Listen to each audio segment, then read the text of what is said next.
صباحة اليوم في حدود الساعة 11 صباحا قرابة 200 شخص في ساحة الزيتون بقلب مدينة زيوزو، وقاموا بالإفطار جماعيا علنا. تناولوا السندويشات، المياه المعدنية والمشروبات الغازية وحتى الكحولية أمام دهشة واستغراب أنظار سكان مدينة تيزي وزو.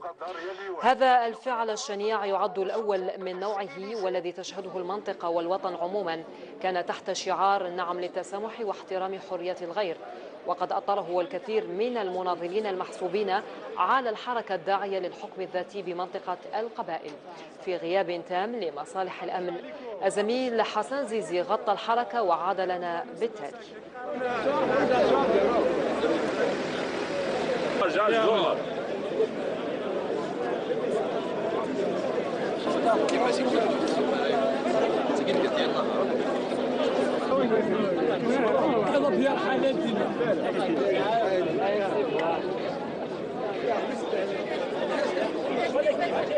Écoute, تقعد على الايروبور دالجي ديروا مين با ريسبي تغمين على لا طابل ديال الناس تنظنوا عيناني سي با ريسبي على لوطر ريليجيون